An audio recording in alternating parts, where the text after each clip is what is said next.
Olá pessoal, vamos dar continuidade então à nossa resolução com mais 20 questões. Questão 61, uma questão de músculo esquelético, não apareceram ainda muitas na prova, né? É só uma questão bem de anatomia mesmo, que costuma aparecer. A imagem apresenta uma artrorressonância do ombro e a seta indica uma dessas estruturas que nós avaliamos na artrorressonância.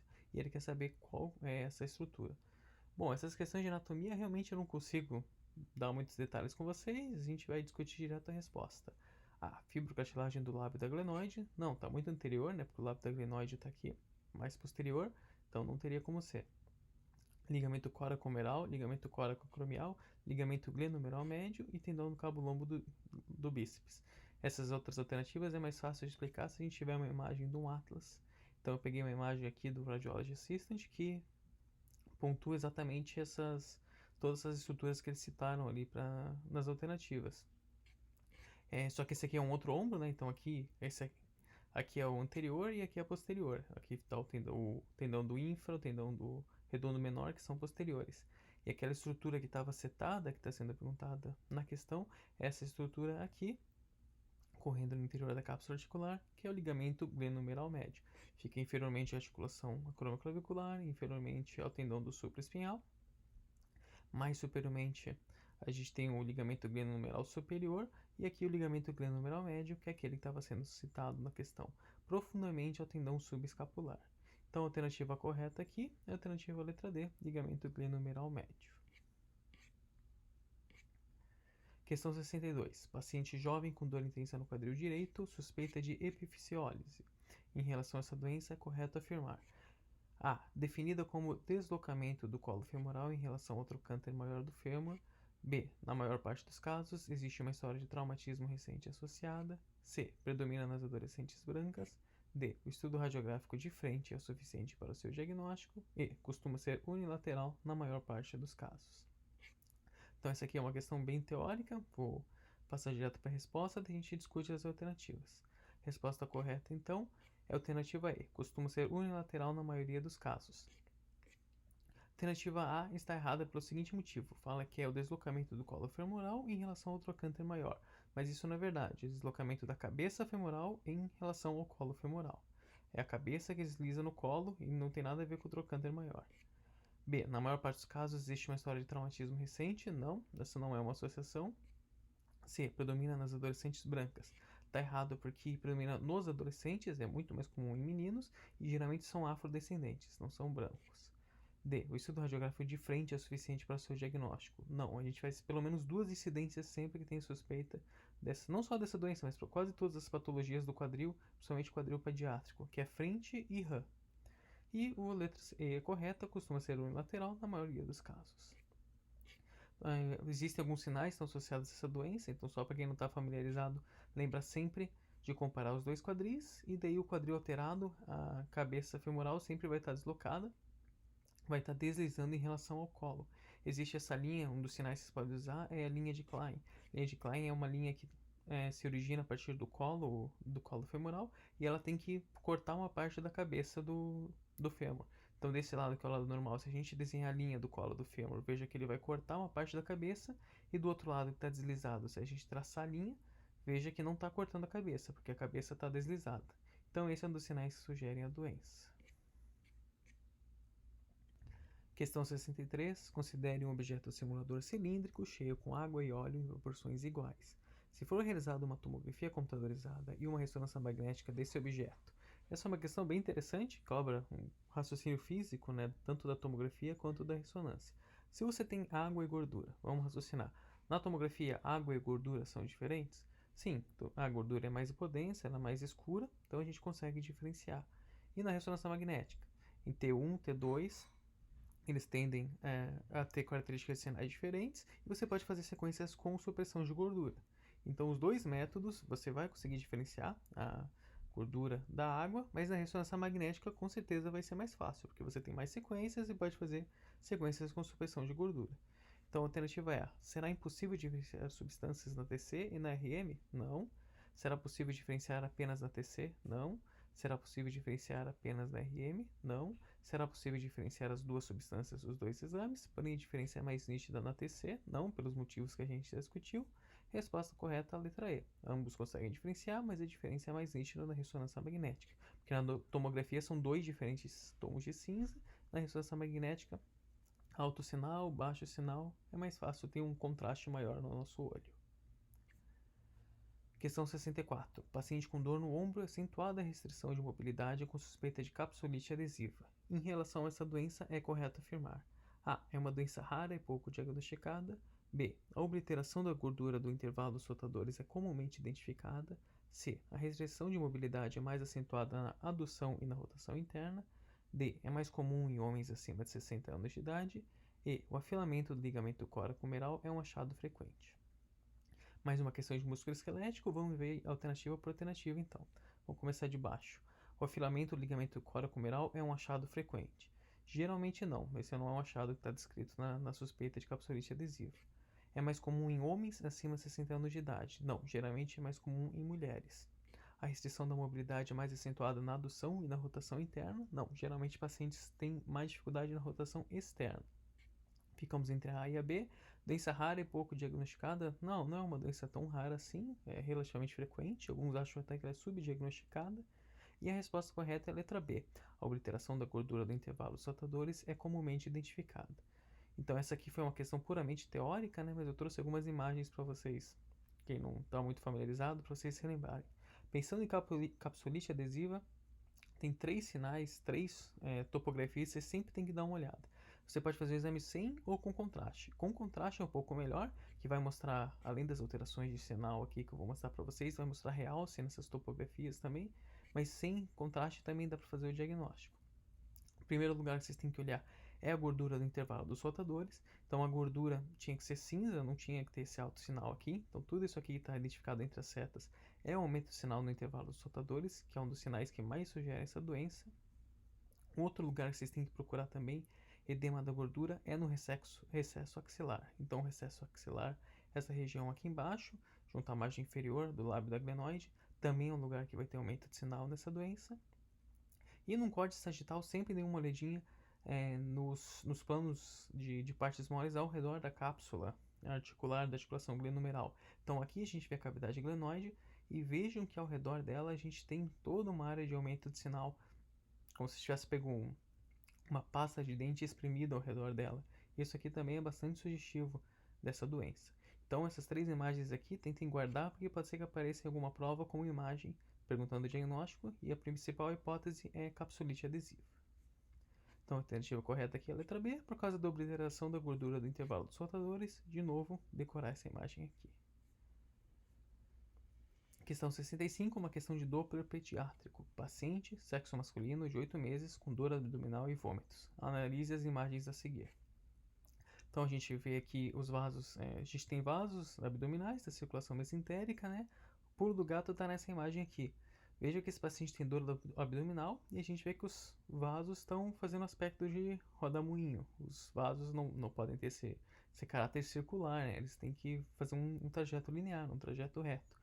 Então se a gente tem um paciente com dor abdominal, aqui no centro provavelmente é uma alça, está um pouco difícil de ver, mas vejam que tem aquele aspecto estratificado, né, de camadas hiperecogênicas e hipoecogênicas alternadas. Então a gente tem uma alça com um rodamuinho de vasos ao redor. Provavelmente qual que é o diagnóstico? As alternativas: vulvo do intestino médio, invaginação intestinal, estenose hipertrófica do piloro, pólipo de duodeno e colite. Se for juntar então uma alça com vasos alterados e esse aspecto rotacionado ao redor, a gente chega ao diagnóstico de vulvo do intestino médio. Questão 66, uma questão de neuro que não tinha aparecido ainda. Paciente mulher, 30 anos, exame de tomografia para avaliar cefaleia leve, sendo evidenciada a imagem nodular espontaneamente hiperattenuante junto ao aspecto antero-superior do terceiro ventrículo, conforme essas imagens. Acerca desse achado, assinale a alternativa correta. Não vou ler as alternativas, vocês podem ler as alternativas, pausar o vídeo se quiserem. Essa imagem aqui é outra imagem clássica que sempre aparece em prova. Quem não conhece esse diagnóstico ainda vai conhecer agora e não vai esquecer mais. Veja como uma paciente tem aumento das dimensões do sistema ventricular. Uma paciente de 30 anos, esses ventrículos aqui estão muito grandes, à custa dessa imagem nodular hiperdensa que está aparecendo no interior do terceiro ventrículo, mais ou menos na topografia dos forames de Monro, onde os forames de Monro comunicariam os ventrículos laterais com o terceiro ventrículo. Então, essa lesão está obstruindo os forames de Monro e fazendo uma hidrocefalia amontante. Essa lesão bem delimitada, hiperdensa, esse aspecto é o aspecto clássico da doença que a gente chama de cisto coloide. O cisto coloide interior do terceiro ventrículo é uma doença que se manifesta justamente com essa característica, uma cefaleia intermitente, que às vezes evolui com uma cefaleia aguda e o paciente pode evoluir para óbito em poucas horas. Por quê? Porque esse cisto pode obstruir o forame de Monro, fazendo uma hidrocefalia aguda que leva o paciente a óbito. Então, das alternativas aqui, trata-se mais provavelmente de um ventrículo espontâneo. É hiperdenso, a gente poderia pensar em sangue, mas o sangue geralmente se distribui no interior do ventrículo, não faz esse espectro nodular. Isso que estaria estranho. A avaliação por RM com espectroscopia de prótons e perfusão é mandatória, uma vez se trata mais provavelmente de neoplasia intraventricular de alto grau. Não, geralmente as neoplasias intraventriculares de alto grau têm um aspecto mais heterogêneo, não são tão bem delimitadas assim. Mais provavelmente uma lesão cística benigna. Sim, o cisto queloide é uma lesão cística benigna, é uma lesão potencialmente fatal, mas é uma lesão maligna. Então está correto chamar ela de lesão cística benigna. O diagnóstico mais provável é neurocisticercose intraventricular, comumente associado à obstrução do forame de Monro. Um cisticerco até poderia ter essa localização e ter essa característica, mas é um pouco mais caprichoso, não é tão característico assim. E geralmente o cisticerco não é tão hiperdenso, ele é mais hipodenso, com um Scolex em posição excêntrica. Letra E, principal hipótese diagnóstica é aneurisma no topo da carótida, devendo ser prosseguida a investigação com angiografia digital. A topografia também está estranha. O topo da carótida não é aqui no interior do terceiro ventrículo, né? Então, só para quem não está familiarizado ainda com o cisto coloide, pode aparecer na ressonância magnética também, como essa imagenzinha nodular. Esse aqui é um pouquinho menor, mas ele pode, conforme crescendo, obstruir os forames de Monro.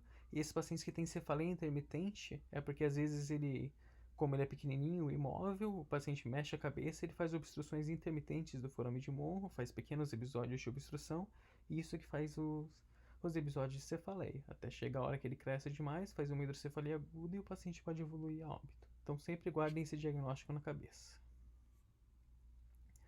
Questão 67. A respeito das lesões císticas do pâncreas, é correto afirmar: A. O cistoadenoma mucinoso é mais frequente em homens com menos de 30 anos. B. É infrequente a comunicação ductal na neoplasia mucinosa papilar intraductal, a IPMN. C. Os cistos geralmente são menores dos cistoadenomas mucinosos do que nos serosos. D. As calcificações são frequentes na neoplasia mucinosa papilar intraductal. E. O cistoadenoma seroso possui baixo potencial de malignização. Dessas alternativas, então, aqui eu vou passar direto para a resposta correta e daí vou fazer uma rápida revisão para vocês, porque esse tema também é um tema que sempre aparece nas provas. Então, existem basicamente 3 tipos de neoplasias císticas do pâncreas que a gente tem que conhecer: cistoadenoma seroso, cistoadenoma mucinoso e o IPMN. Cistoadenoma seroso também é conhecido como tumor da vovó, porque é mais comum em mulheres idosas. A apresentação clássica do cistoadenoma seroso é uma lesão cística multiloculada, alguns chamam de aspecto de favo de mel. Então, você vê vários pequenos cistos agrupados, mais comumente na cabeça do pâncreas. Então, veja que aqui tem um cisto formado por uma loja, outra loja aqui. Então, é um cisto multiloculado, multiseptado, com pequenos septos. Esse é o característico, o mais sugestivo de cistoadenoma seroso. Cistoadenoma mucinoso é o tumor da mamãe, ou seja, pacientes também do sexo feminino, mas mais jovens, aqui na faixa dos 40, 50 anos e aqui dos 60, 70 anos. O cistoadenoma mucinoso é muito parecido com o cistoadenoma mucinoso do ovário. Então, é uma lesão cística, mas geralmente unilocular e costuma ter tamanhos maiores do que a gente vê no cistoadenoma seroso. Então, você pode ver cistos de 3, 4, 5 centímetros, mas que tendem a ser mais uniloculados. Tem uma predileção maior pelo corpo e pela cauda, mas pode acontecer na cabeça também, que nem o cistoadenoma seroso. Então, esse aqui é multiloculado e esse aqui, em geral, uniloculado. E o IPMN, conhecido como tumor do vovô, a neoplasia intraductal produtora de mucina em português, mais comum em homens idosos, e a característica dele é que é uma estrutura cística que vai se comunicar com o ducto pancreático principal. Então você vai fazer uma colangio-ressonância e você vai ver que esse cistinho vai ter uma comunicação com o ducto de Wirsung. Esse por definição, que separa o IPMN dos demais. Ele pode ser septado, pode ter um aspecto em cacho de uva, ele pode ser um cisto simples, mas o que vai permitir você fazer esse diagnóstico é o fato de ele estar comunicando com o ducto pancreático principal. Então vocês têm que saber pelo menos essas características básicas e a epidemiologia, porque são duas coisas que podem ser cobradas em prova. No caso, a resposta correta aqui é que o cistoadenoma seroso possui baixo potencial de malignização. É uma lesão que a gente acompanha. Se você tem um idoso de 60 anos e você faz esse diagnóstico, geralmente ele não é operado de cara. O paciente é acompanhado com colunas de ressonância sucessivas, porque o potencial de malignização dele não é tão grande assim. Questão 68, mais uma questão de abdômen. Paciente mulher de 45 anos com quadro de palpitações, cefaleia, perda de peso. Hipertensa desde os 35 anos de idade, tomando antihipertensivos. Realiza tomografia de abdômen sem contraste, com nódulo de 4 cm na lateral direita, com atenuação de 25 unidades Hounsfield. Qual a melhor interpretação? A. Provavelmente um adenoma pobre em gordura, pois o coeficiente de atenuação é superior a 10. B. Mielolipoma, devido ao seu coeficiente de atenuação. C. Devido ao tamanho da lesão, a hipótese mais provável é um carcinoma. D. Devido ao tamanho da lesão, a hipótese mais provável é uma metástase. E a hipótese mais provável é um feocromocitoma, independentemente do aspecto de imagem. Então, essa é uma questão que cobra tanto dados radiológicos quanto clínicos. Uma lesão de 4 centímetros na adenal com atenuação maior de 25. Como ela tem uma atenuação maior que 25, maior do que 10, a gente não pode fazer o diagnóstico de um adenoma. Como vocês sabem, abaixo de 10 você está autorizado a chamar de adenoma sem biópsia. Acima disso você não pode falar. Mas a alternativa A não está correta, porque não é só... Aqui fala que trata-se de adenoma pobre em gordura, pois o coeficiente é superior a 10. Não, a gente não pode dizer que o adenoma pobre em gordura pode ser absolutamente qualquer coisa. Se fosse menos que 10, daí seria um adenoma rico em gordura. Mas a gente não pode falar isso como está descrito na alternativa A. Trata-se de um mielolipoma? Não, porque o mielolipoma contém gordura macroscópica. Gordura macroscópica vai ter uma densidade negativa, não é uma densidade de 25, então aqui está errado. Devido ao tamanho da lesão, a hipótese mais provável é de um carcinoma. Lesões grandes de adrenais, geralmente lesão maior que 4 centímetros, você sempre tem que incluir carcinoma no diagnóstico diferencial. Mas veja que essa é uma paciente que tem uma história crônica de hipertensão desde os 35 anos de idade, né? Então faz 10 anos que ela tem esse problema, né? Se fosse um carcinoma de adrenal, dificilmente ela teria viva, porque o carcinoma de adrenal é uma lesão muito agressiva. Para durar 10 anos gerando todo esse quadro, está muito estranho. Devido ao tamanho da lesão, a hipótese mais provável é de uma metástase. Estranho também, né? Pensar que uma metástase solitária fazendo uma lesão tão grande assim. Na verdade, para acertar essa questão, a gente tinha que prestar mais atenção nos dados clínicos, né? Diz que tem palpitação, cefaleia e perda de peso. Essas características sugerem clinicamente com muita força que seja um feocromocitoma. E o que quem fez a questão estava querendo saber é que, independentemente do aspecto de imagem, a gente vai considerar o feocromocitoma, porque o feocromocitoma ele pode ter vários aspectos de imagem. O clássico é que seja um nódulo com alto sinal em T2 na ressonância magnética, mas o feocromocitoma ele é dos grandes imitadores. Ele pode ter várias características na ressonância, na tomografia.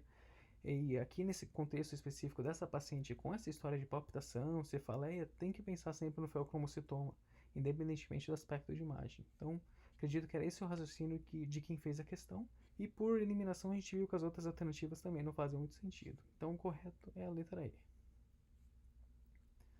Questão 69, a respeito da doença de Crohn. A. A inflamação transmural que envolve de maneira contínua todo o intestino delgado e grosso. B. Apresenta predileção especial pela região iliocecal. C. É mais frequente no sexo masculino, com pico de incidência maior na sexta e sétima décadas de vida. D. Mesmo na fase de atividade da doença, a parede intestinal não apresenta alterações detectáveis pela ultrassonografia. E o megacolon tóxico é a complicação mais frequente. Então, essa é uma questão basicamente teórica, nem cobra muita coisa de radiologia, né? Vamos então por alternativa. Começar de baixo para cima. Megacolon tóxico, complicação mais frequente? Não, megacolon tóxico não é muito comum na doença de Crohn. Ele é mais comum na retocolite ulcerativa. Quem fez a questão estava tentando confundir vocês nesse sentido, então esse está errado. Mesmo na fase de atividade da doença, a parede intestinal não apresenta alterações pelo ultrassom. Isso também está errado.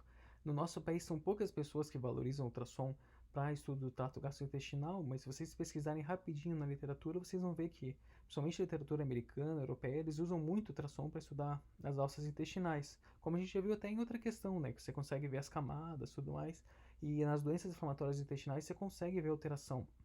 Então o ultrassom, apesar da gente não tem muito hábito no nosso país, é um bom método para isso. Então aqui estaria errado. Mais frequente o sexo masculino, com pico de incidência maior na sexta e sétima década de vida. Na verdade, a doença de Crohn ela pode acontecer em qualquer idade e tem um pico de incidência também em pacientes mais jovens. Então isso aqui está errado epidemiologicamente. E letra A, inflamação transmural que envolve de modo contínuo todo o intestino delgado e grosso. Na verdade não, porque a doença de Crohn ela é descontínua, ela pode cometer qualquer parte do trato gastrointestinal, da boca até o ânus, mas não necessariamente de forma contínua. Então a resposta correta aqui, isso aqui acho que muitos de vocês teriam acertado, predileção especial pela região ileocecal, que a gente fez por muito tempo o trânsito de Delgado, enema opaco, para estudar essas doenças, né? Justamente por causa dessa predileção pela região ileocecal. Questão 70, mais um caso clínico. Paciente do sexo masculino, 14 meses de idade, apresentando aumento do volume da bolsa testicular à direita. Na ultrassom, uma massa sólida e heterogênea intratesticular, com pequenas áreas císticas ocupando quase todo o testículo, com linfonodomegalia abdominal, níveis de alfa-fetoproteína elevados. Qual a principal hipótese diagnóstica, somando todas essas características? Então veja que aqui ele não nos deu uma imagem, mas ele descreveu toda a imagem. Massa sólida, heterogênea, pequenas áreas císticas ocupando quase todo o testículo. A. Seminoma. B. Arranhadura do gato. C. Linfoma. D. Tumor sacrovitelínico. E. Cisto epidermoide. O que a questão cobra de nós são duas coisas. Primeiro, epidemiologia. 14 meses de idade, a gente sabe que o tumor mais comum do testículo é o seminoma, mas o seminoma acontece em pacientes de mais idade, né? Adolescentes ou homens jovens. 14 meses de idade é uma idade muito baixa, então o seminoma não bate muito bem. E por imagem, o seminoma geralmente não é heterogêneo, ele é um nódulo hipercóico bem delimitado e homogêneo. Então, tanto por imagem quanto por epidemiologia, dava para saber que essa aqui não é a resposta correta. Doença do gato, linfoma também até poderiam fazer alterações similares. Mas um paciente de 14 meses de idade, muito mais provavelmente é uma lesão relacionada às células germinativas, que nem o tumor do saco vitelínico. Porque nessa faixa etária, pacientes mais jovens são os tumores mais comuns das gônadas. Então a resposta correta seria essa aqui, a alternativa D. Aqui eu dou só algumas imagens, porque que ele descreveu, né, como é que seria a lesão, mas quando ele falou para vocês de uma lesão com áreas císticas mal delimitadas, seria mais ou menos isso aqui. Então, se ele tivesse colocado essa foto para vocês têm que lembrar que é altamente suspeito para uma neoplasia intratesticular, mas não um seminoma, porque o seminoma geralmente é hipocogênico, bem delimitado. Esse aqui está mais parecido com o seminoma, porque ele é um pouco melhor delimitado, mas geralmente o seminoma ele é mais escurinho ainda, mais hipercóico e bem delimitado. E quando você vê uma alteração aqui heterogênea, com áreas císticas, pensar numa outra neoplasia testicular que não seja o seminoma. Questão número 71, caso clínico. Homem de 20 anos de idade refere o uso de esteroides de forma rotineira para aumento da massa muscular, com queixa de aumento do volume mamário bilateral.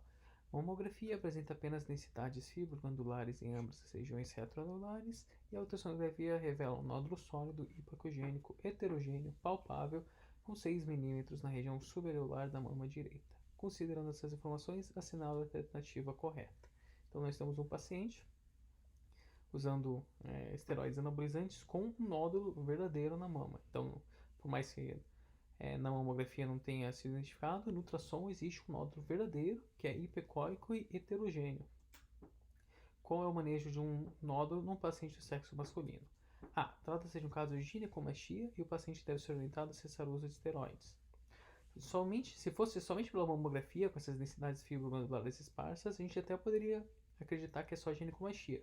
Mas se tem um nódulo, todo nódulo numa mama masculina tem que ser encarado como suspeito até que se prove o contrário. Então essa alternativa está errada. Deve ser recomendado o controle em 6 meses do nódulo e reavaliação da mamografia após redução do volume mamário com interrupção do uso de esteroides. Não, como eu falei para vocês, nódulo na mama masculina tem que ser encarado como suspeito, a gente não vai fazer controle. Deve ser recomendado o controle evolutivo em 6 meses? Não, de novo, não faz controle evolutivo, porque nódulo na mama masculina, principalmente em paciente que usa esteroide anabolizante, é um nódulo considerado suspeito. Então a resposta correta é D. Deve ser indicada a biópsia do nódulo da mama direita. E a letra E, ressonância magnética, não vale a pena fazer ressonância, porque independentemente dos achados da ressonância, esse nódulo é suspeito para malignidade. Então a resposta correta é a letra D. Questão 72, mais uma questão de anatomia. Essa aqui é a anatomia de neuro barra cabeça e pescoço. A.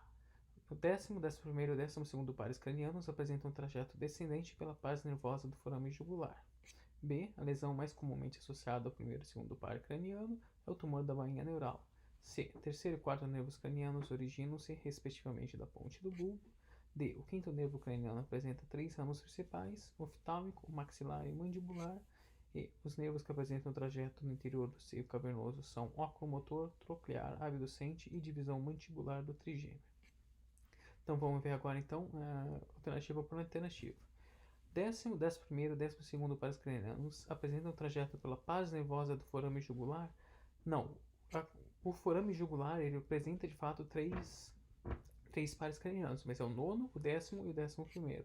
O 12º, que é o hipoglosso, ele tem o canal próprio, que é o canal do hipoglosso. Então a alternativa A está errada.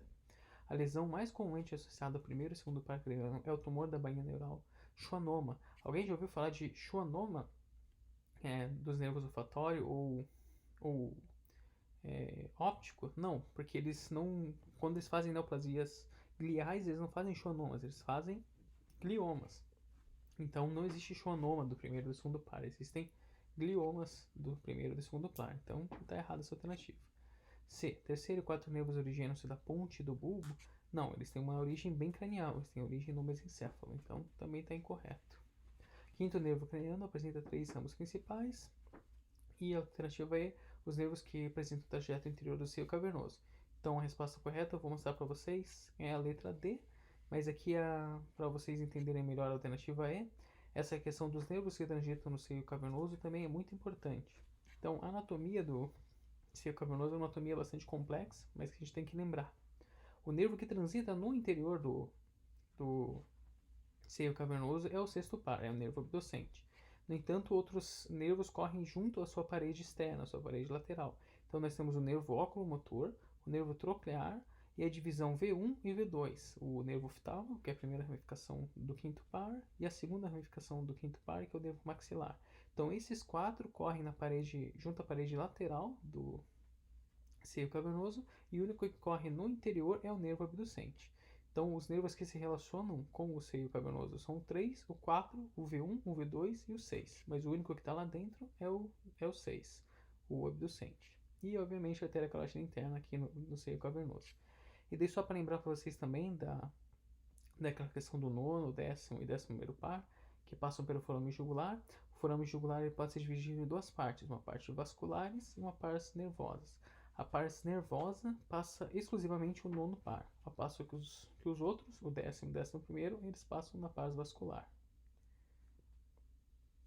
Então, por isso que a alternativa correta aqui é a letra D.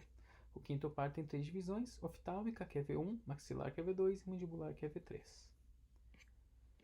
Questão 73. Criança de 5 anos de idade com infecções de repetição, a última com início há 7 dias, que faz uma tomografia de pescoço no pronto-socorro.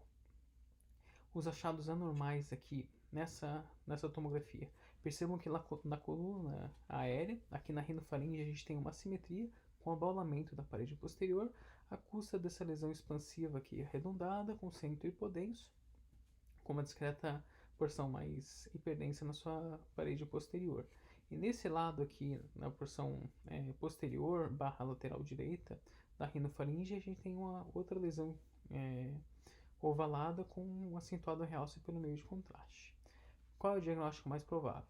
A. Abscesso da tonsilla palantina esquerda e linfonodomegalia racional à direita. B. Cisto na porção profunda da glândula parótida esquerda. C. Cisto branquial à esquerda e linfonodo retrofaríngeo lateral à direita. D. Linfonodomegalia retrofaríngea bilateral com linfadenite à esquerda. E. Aneurisma trombosado da artéria carótida interna esquerda. Vamos para as alternativas. Aneurisma trombosado da artéria carótida interna não faz sentido, porque a carótida e jugular estão mais laterais aqui. Essas lesões são mais mediais, relacionadas à parede posterior lateral da rinofaringe. Então aqui está errado. Cisto branquial à esquerda e linfonodo retrofaringe lateral à direita. Linfonodo retrofaringe, de fato, é um bom diagnóstico para essa imagem expansiva aqui, porque ela é reniforme, tem um realce relativamente homogêneo pelo meio de contraste. Mas aqui não parece ser um cisto branquial. A densidade até parece uma densidade de líquido, mas a topografia não bate muito para os cistos de fenda branquial. Tá uma lesão muito cranial, muito relacionada à rinofaringe.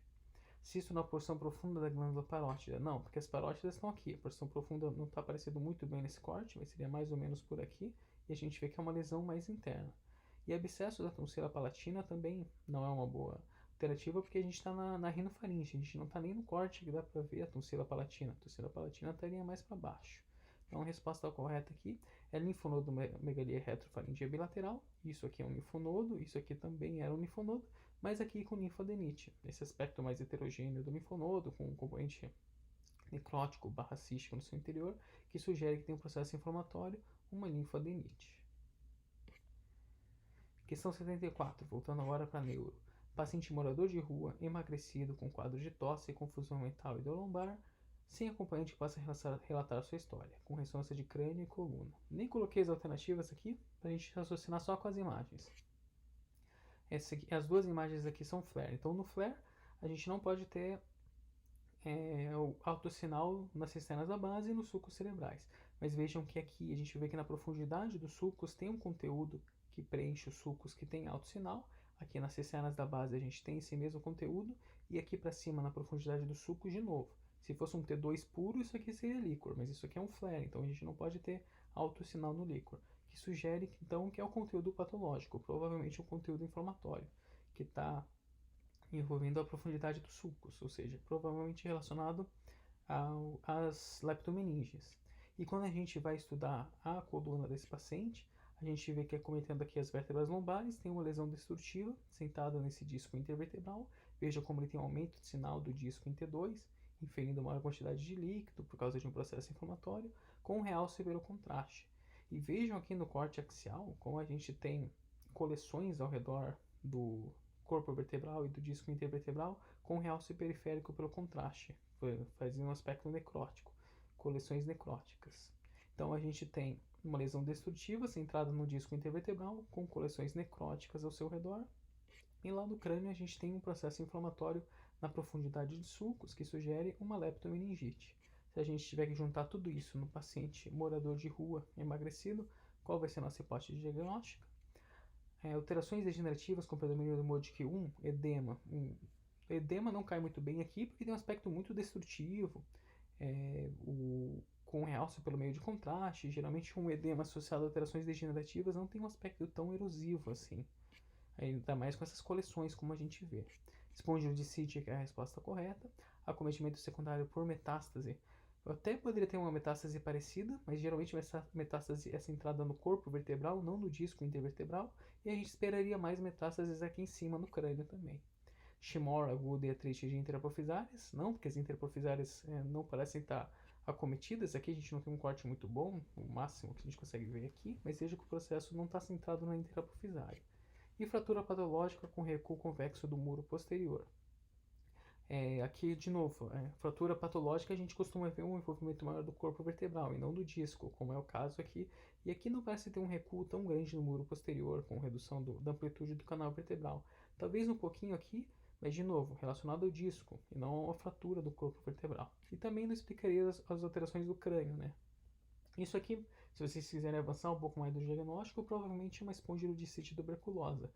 A espondilodicite tuberculosa cursando com uma neuro-TB, e a neuro-TB que caracteristicamente faz essa leptomeningite que acomete a região da base do crânio. Então, por isso a resposta correta é a letra B. Questão 75. Alternativa que apresenta as características com maior especificidade para diagnosticar um angiomilipoma renal pobre em gordura na RM. Aqui estão as alternativas, eu não vou ler para vocês, vocês podem ler. Basicamente eles querem o sinal no T2 e se ele é hiper ou hipovascularizado.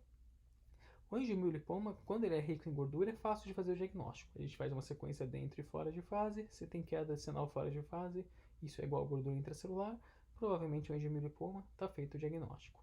Agora, quando a gente tem um angiomilipoma pobre em gordura, como é que a gente vai diferenciar isso de uma neoplasia primária do rim? Eu trouxe aqui alguns artigos que tentam justamente especificar essa diferenciação. Como é que a gente faz a distinção entre eles? Primeira característica é o sinal em T2. Então, geralmente, o sinal em T2 tende a ser baixo. Então, em comparação ao restante do parênquima, quando você tem um nódulo com baixo sinal em T2, você pode estar diante de um angiomilipoma pobre em gordura. E a alternativa quer saber se eles são hiper ou hipovasculares. Esse aqui é um outro artigo que usa imagens de tomografia, que ele fala dos valores de atenuação em unidades Hounsfield em cada uma das fases, e veja que geralmente ele tem um realce bastante considerável, podendo chegar num corte pós-contraste até 103 unidades Hounsfield, o que significa que é uma lesão hipervascular. Então a resposta correta aqui seria baixo o sinal em T2, como a gente viu no artigo, e hipervascularizado, como a gente viu no outro artigo. Questão 76. Mulher de 55 anos, menopausa 7, usando TRH contínua assintomática. Faz um ultrassom endovaginal e detecta um cisto simples com diâmetro máximo de 6 cm, um cisto relativamente grande. Com base nesses dados, qual é a hipótese diagnóstica mais provável e as condutas a serem adotadas? Aqui nós temos as alternativas, vocês podem ler. Basicamente, se é um cisto funcional, se é uma neoplasia ovariana benigna, se é um cisto provavelmente benigno, se é um cisto de inclusão folicular, ou se é um cisto ovariano indeterminado. O X da questão que a gente mais tem que prestar atenção é nessa descrição aqui. Foi detectado um cisto simples ovariano, então ela não fala de septação, não fala de calcificação, não fala de componente sólido. Nós estamos vendo um cisto simples. Se fosse numa mulher de idade fértil, a gente pensaria num folículo, um cisto folicular, ficaria tranquilo. E na paciente menopausada, como é que é o raciocínio? Trouxe aqui alguns artigos da literatura falando da questão da detecção de cistos ovarianos simples na mulher pós-menopausa. De acordo com essas casuísticas aqui, são achados relativamente comuns, ou seja, até perto de 10% das mulheres pós-menopausas podem ter um cisto simples, e o risco disso ser uma alteração maligna é muito pequena, menor do que 1%. E esses mesmos cistos são conhecidos na literatura como cistos de inclusão ovarianos, são termos sinônimos, né? Como esse outro artigo diz, que a detecção desses cistos de inclusão não parece ser um fator de risco para o desenvolvimento de neoplasias. Então, quando você tem um cisto simples, uma mulher pós-menopausa, mesmo que seja uma mulher pós-menopausa, geralmente a gente não espera encontrar cisto. Se ele tem essa característica de ser cisto simples, você pode chamar de cisto de inclusão e provavelmente é um achado benigno. E é por isso que a alternativa correta aqui é a alternativa D, um provável cisto de inclusão folicular que precisa apenas de controle ecográfico periódico. Você vai controlar para ter certeza que ele não vai mudar suas características, mas a princípio você não precisa de nenhuma conduta mais agressiva. Questão 77, voltando a falar de tórax. Paciente mulher de 24 anos que tem asma brônquica apresentando alteração na radiografia de tórax e a seguinte imagem da tomografia de alta resolução. O que chama atenção aqui, sem nem ler as alternativas, o que chama atenção, a gente tem uma imagem tubular tensa aqui no lobo inferior esquerdo, que faz um aspecto um pouco tortuoso, e chama atenção, vou dar um zoom aqui para vocês, chama atenção que ao redor dessa alteração o parênquima é um pouco mais transparente, um pouco mais hipoatenuante. Percebam que aqui é um pouquinho mais escuro que o restante do parênquima. Aqui no corte sagital está até mais fácil de ver. O que isso significa? Esse aqui é um achado clássico. Vamos ver as alterações. Complexo MAC, vamos ver as alternativas. Complexo MAC, enfisema lobar congênito, atresia brônquica, aspergilose broncopulmonar alérgica e tuberculose pulmonar. Esse aspecto aqui é bastante sugestivo da alternativa C, atresia brônquica. Isso aqui representa uma mucocele, uma quantidade de muco acumulado no interior de uma via aérea tortuosa e dilatada, e essa alteração ao redor, esse parênquima mais hipertransparente, é uma área de aprisionamento aéreo, um segmento de pulmão que tem dificuldade de se esvaziar, acumular e por isso ele fica hipertransparente. Então esse conjunto desses achados, a mucocele circundada por uma área de aprisionamento aéreo, isso é bastante sugestivo desse diagnóstico, atresia brônquica. Por isso que a resposta correta aqui é a letra C. Questão 78 fala da avaliação por ressonância magnética dos endometriomas ovarianos. Tem todas essas alternativas aqui, então eu já vou lendo elas e comentando com vocês. A utilização do contraste na ressonância magnética da endometriose aumenta significativamente a performance do método para detectar e caracterizar endometriomas ovarianos. Isso é verdadeiro ou falso? A gente já viu uma questão de detecção de endometriose por ressonância magnética e veja que eu não falei para vocês do uso de meio de contraste, porque geralmente não é tão importante assim, principalmente para a caracterização dos endometriomas. Então essa alternativa não é completamente verdadeira. Os endometriomas ovarianos caracteristicamente apresentam grande quantidade de gordura na sua composição, sendo muito difícil o diagnóstico diferencial com cistos dermoides e ressonância magnética. Isso também não é verdade, a gente não costuma ver gordura, Basicamente, a lesão no ovário com gordura é um cisto dermoide, um teratoma, até prova o contrário. Mas não tem que pensar no endometrioma, não. C. Endometriomas ovarianos apresentam alto sinal em T1 e baixo sinal em T2, secundária à presença de produtos de degradação da hemoglobina relacionados a hemorragias cíclicas. Sim, isso aqui é bastante sugestivo do endometrioma, eu vou mostrar para vocês. Então, essa aqui é a alternativa correta. D. A presença do nível hemático em lesão ovariana é patognomônica de cisto hemorrágico, desfavorecendo o endometrioma no diagnóstico diferencial. Negativo, o endometrioma ele tem tecido endometrial, então ele também pode sangrar, e se ele pode sangrar, ele pode fazer cisto hemorrágico. Então, por isso que esse aqui está errado. E. Nódulos sólidos em endometriomas ovarianos podem estar relacionados à retração do coágulo ou neoplasia, não sendo possível o diagnóstico diferencial por ressonância magnética entre essas doenças, mesmo em avaliações seriadas ou com contraste intravenoso. O que está errado aqui é o não. Se você tem um componente sólido associado ao endometrioma, isso não é normal. Você não espera que o endometrioma tenha uma lesão expansiva, sólida, com realce pelo gadolínio. Isso já é suspeito para neoplasia, você tem que investigar, como qualquer lesão sólido cística no interior do ovário. Então, a ressonância magnética e o gadolínio ajudam nessa diferenciação. Ajuda a sugerir que o componente sólido é maligno. Por isso que essa alternativa está errada. Então, aqui algumas imagens para vocês verem, só para quem não tinha visto ainda um endometrioma. Isso aqui é uma ressonância ponderada em T1, essa é a ressonância ponderada em T2. Veja que o cisto simples ele tem baixo sinal em T1 e alto sinal em T2, como todo cisto líquido em qualquer parte do corpo. Ao passo que o endometrioma ele tem alto sinal em T1, porque ele tem conteúdo hemático, sangue, e no T2 ele apaga, por isso que eles chamam de shading. Shading vem justamente dessa perda de sinal em T2, e alguns autores ainda falam da questão do shading, que são os diferentes tons de cinza dentro do endometrioma. Perceba que a parte mais cranial, a parte mais superior, é um pouquinho mais clara que a parte mais escura. Veja que faz tipo um degradê, né? Teoricamente é porque ele faz sangramentos sucessivos e deposita produto de degradação da hemoglobina na parte mais baixa, por isso que ele fica mais escuro. E a parte mais em cima com sangramento mais recente. Então tem autores que usam shading para descrever justamente esse aspecto e isso que sugere um endometrioma. Aqui correto a letra C. Questão 79, uma questão de abdômen também, agora falando da próstata. Então, é um homem de 55 anos de idade que vem fazer uma ressonância multiparamétrica da próstata com um nódulo de 20 mm na zona periférica médio-prostática à direita, com baixo sinal em T2, realce difuso e restrição acentuada de difusão. Agora, eles querem saber as recomendações do CRPA versão 2. Essas alternativas estão aqui, eu não vou ler para vocês, vocês podem ler. Eu ainda não botei uma aula de PIRADS no canal, vou ter que preparar isso para vocês, então eu vou explicar bem rapidinho. Basicamente, no PIRADS a gente usa duas sequências, T2 e difusão. Quando nós vamos olhar a zona periférica que tem a maior parte das neoplasias prostáticas, a sequência mais importante é difusão. Então, se você tem um nódulo com restrição à difusão acentuada na zona periférica prostática, isso já é suspeito para neoplasia. Vai ser pelo menos um PIRADS 4, e se tiver mais que 15 mm, vai ser um PIRADS 5. E quando você olha a zona de transição, o mais importante é o T2. Ver se tem uma lesão mal delimitada com baixo sinal em T2, que vai ser uma lesão suspeita. Vai ser pelo menos um PIRADS 4, se tiver mais que 15 mm, um PIRADS 5. Então, essa foi um resumão do PIRADS para vocês, só para acertar a questão, mas algum dia eu vou fazer uma aula mais aprofundada. Seja como for, esse paciente então tem uma lesão de 20 mm com baixo sinal em T2 e restrição acentuada de difusão hídrica na zona periférica. O que eu falei para vocês? Restrição de difusão mais que 15 mm. Trata-se então de uma lesão caracterizada como PIRADS 5, alternativa A.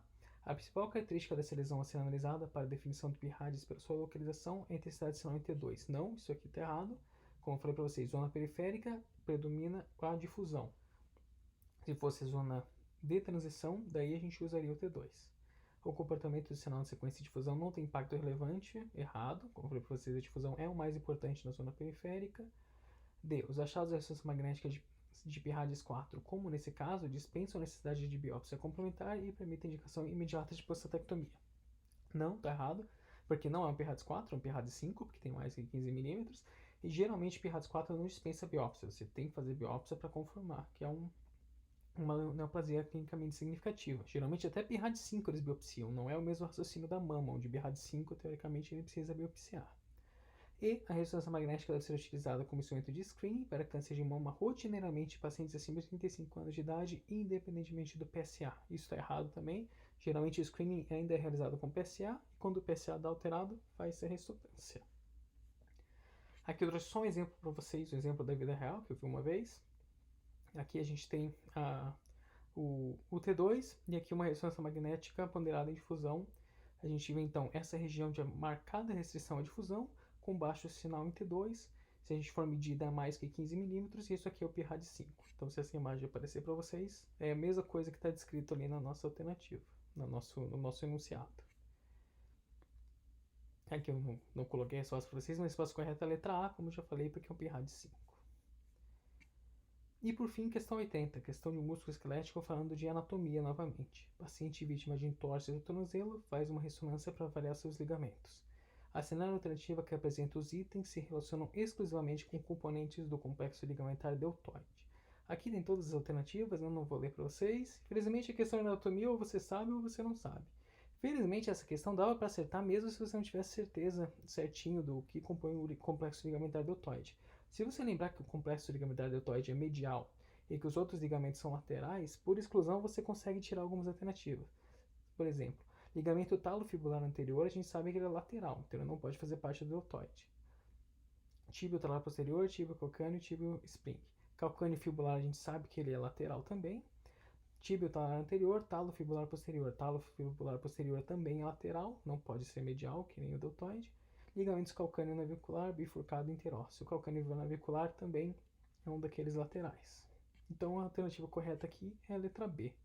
E daí, para quem ainda não está familiarizado com essa anatomia, eu trouxe aqui uma imagem do artigo com a respectiva referência, que aqui ele representa numa imagem bem bonita quais são os componentes do ligamento deltoide, que tem uma porção superficial, uma porção profunda. Deixo aí para vocês lerem daí para quem quiser se aprofundar mais.